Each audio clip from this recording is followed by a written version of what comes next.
Hey everybody, glad you're here. This is the Chase Squirrelson Show, and I'm your host, Chase Squirrelson. And if you're listening right now, you're exactly where you're supposed to be. Today's episode is one of those conversations that starts simple and then goes somewhere interesting. So let's jump in. Welcome back, everybody. And I try to think of creative ways to present ADHD in a fun way, in a way that still teaches us something. And I was thinking about historical figures. They could be anybody, but could there be hypothetically a famous person in history who made a huge impact on the world or society or our country and had ADHD? And it just occurred to me one time, hey, wait a minute. What if Paul Revere had ADHD? So the midnight ride of Paul Revere might have been very different if he had ADHD. And you notice in history how things tend to get cleaned up anyway. Well, this would be my idea of what it would have been like to be Paul Revere with ADHD. And, you know, by the time some things in history reach us, everything sounds smooth and heroic and efficient, like every important person in history woke up and understood the assignment and executed the plan calmly without precision. I doubt that it always works that way. And it's now how I imagine it happened for Paul Revere if he had ADHD. History tells us he mounted his horse and he rode through the night and warned the countryside that the British were coming. Very neat, very cinematic. But if Paul Revere had ADHD, that ride was probably a lot less hero of the revolution and a lot more like a man trying to complete one urgent task while accidentally generating 6 additional ones. Revere could easily have been distracted by his regular Tuesday night Skittles game. That's actually an early form of bowling. His version of Ziggy, the part of me that's playful and is also pursuing pleasure all the time, that part of him would have urged him to put the ride off until later. And who knows, a bored ADHD Bronze Age guy might have accidentally discovered the wheel by rolling coconuts down a hill to see if they could plow through the pile of hippopotamus dung. Or instead of finding Dr. Livingstone in the remotest part of the Dark Continent, Sir Henry Morton Stanley might have grown bored with the search and given into a dopamine craving instead of decided to look for exotic fish in the Congo River. These dramatic twists of history could have happened because ADHD doesn't just create distractions, it creates side quests. And that's how I think the whole thing really began. Somebody tells Paul, hey, the British are coming, you need to ride out and warn everybody. That sounds like a simple mission, pretty clear objective. And for one glorious second, Paul is locked in. His brain says, okay, but before we leave, let's just think this through properly or launch into a chain of what ifs.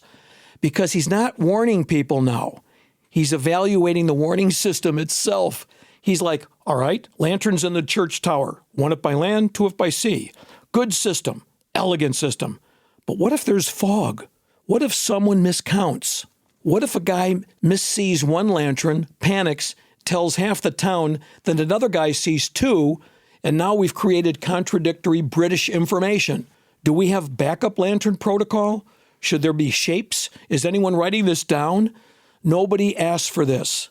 Everyone else is trying to start a revolution, and Paul has quietly turned it into a communications audit. He says, I should write this down. That is where the evening begins to go off the rails because he goes to find a piece of paper, but on the way to the paper, he notices the pen is missing. While looking for the pen, he finds a mug. The mug reminds him he meant to clean the mug earlier. While moving the mug, he sees the windowsill is dusty. While wiping that off, he remembers he came in here for something important, but he can't remember what it was. So he retraces his steps and ends up near the barn, sees his horse, and suddenly he's like, right, the horse. A huge part of this plan. I can't overlook the horse.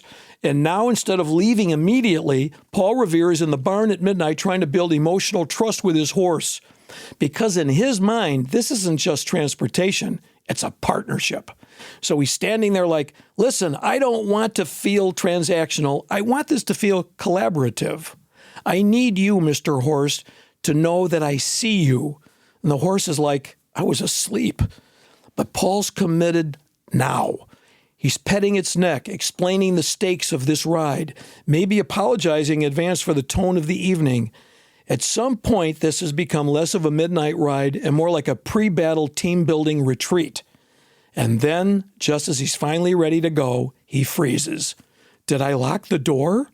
Now, to a non-ADHD brain, this is a small thought. To the ADHD brain, this is a full historical branch point. Because now Paul is staring into the darkness thinking, okay, if I didn't lock it, someone could get in. If someone gets in, they could steal things. If they steal things, then tomorrow I'm dealing with a robbery on top of a military invasion. Do I really want to emergency? So he goes back to check. The door is locked, but now he doesn't fully trust the check because maybe he's checked too fast. So he checks it again with the intensity of a man trying to secure not just his home, but the concept of closure itself. So finally, he gets on the horse and starts riding. And here's the thing people misunderstand about ADHD. It's not always that you lose focus. Sometimes we keep the original mission. You just accept additional missions along the way. So now Paul is riding to warn people, but he's also replaying the lantern system, wondering if he offended the horse, mentally reviewing whether he locked the door, and trying to remember if he ever found that pen. He's basically running an open world game. Every house is another task marker. He reaches the first house and yells, "The British are coming!" Good, that's a strong start. Then he rides away and immediately thinks, did I say it loud enough? And once that thought enters, it's over. Because ADHD has a special move for moments like this. It's called overcorrection. When you realize you might have messed something up, you do not correct a little, you correct a lot. You correct like your reputation depends on it. So now Paul doubles back, pounds on the same door and yells, "The British are coming." And just so we're clear, this is not a soft warning. This is a main warning. Please act on the first warning as well, if you heard that one. This is more of a follow-up with improved urgency. At this point, people aren't even sure whether the British are coming or not, or whether Paul is having a breakthrough. He rides to the next house. The British are coming. Then halfway to the third house, he thinks, wait, did I tell the second house the British were coming, or did I just picture myself telling them? Now he has a real problem because ADHD is very good at creating memories that feel suspiciously similar to completed actions. So he turns back.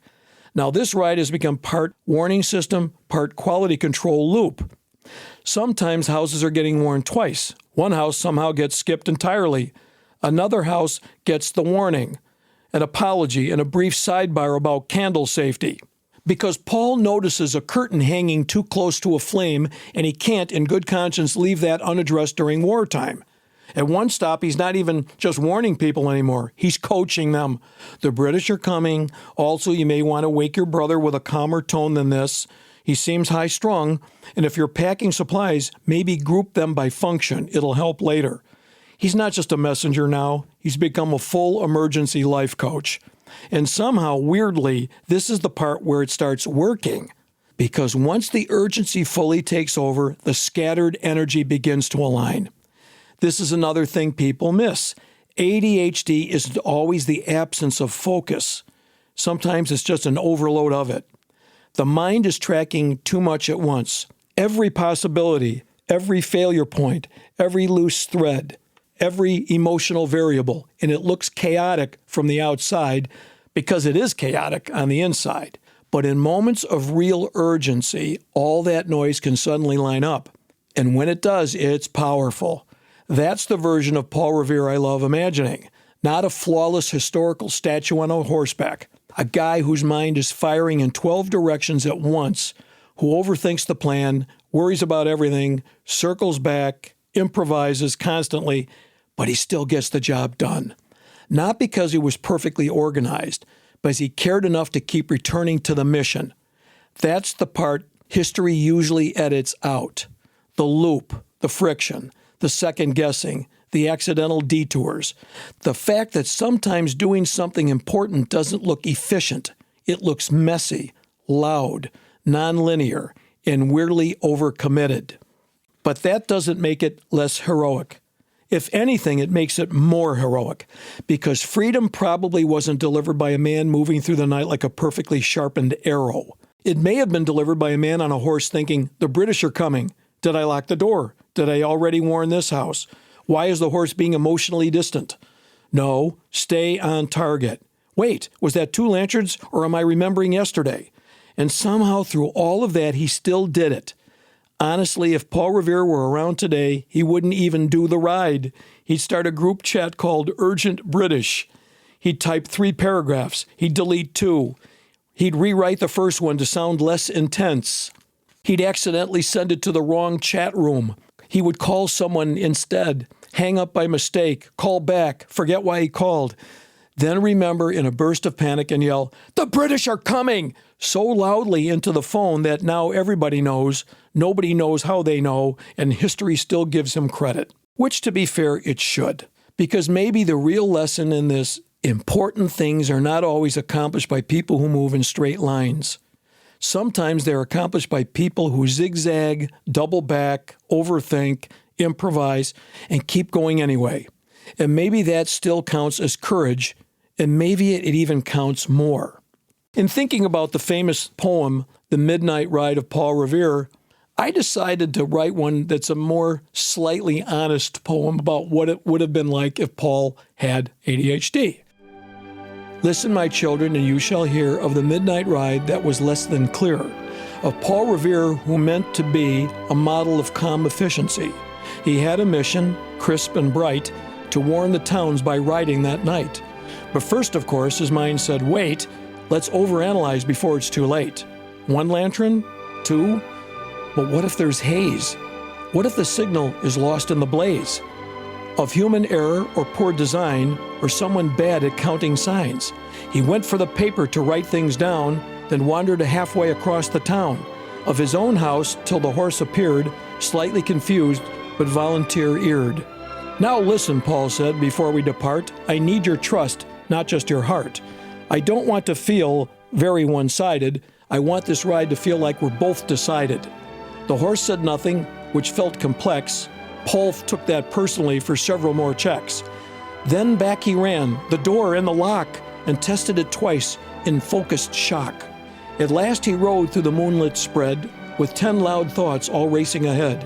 He warned one house, then circled back through, just making sure that warning stuck with you. For when he feared he missed a beat, he did not fix it small or neat. He doubled back with greater force, half patriot and half anxious horse. And yet by dawn the word was known, the warning spread from home to home. Not cleanly maybe, not a straight line, but history rarely shows perfect design. So here's to minds that leap and roam, that stray, return, and still get home. For the road to freedom may not always ride with perfect calm and measured stride. Sometimes it comes in a blur of fear, ridden by a hero named Paul Revere.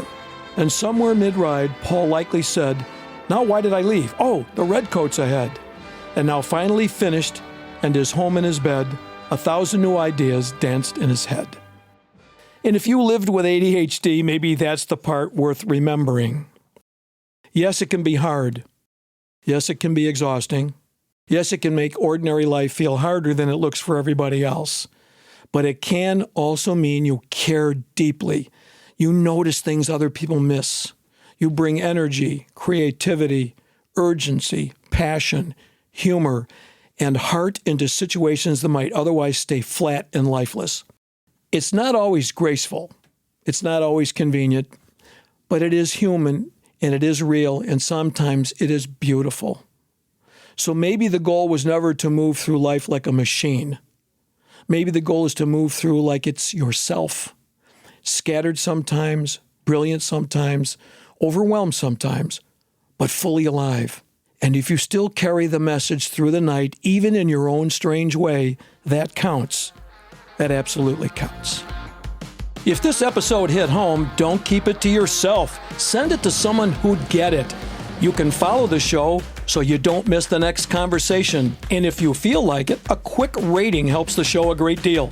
Either way, I appreciate you being here. We'll talk soon. This podcast is for informational purposes only. The content reflects personal experiences and opinions and is not a substitute for professional medical, psychological, mental health, or legal advice. Flint Rock LLC, the hosts, and guests make no representation or warranties and assume no liability for decisions or actions taken based on this content. Always consult a qualified professional regarding your own situation.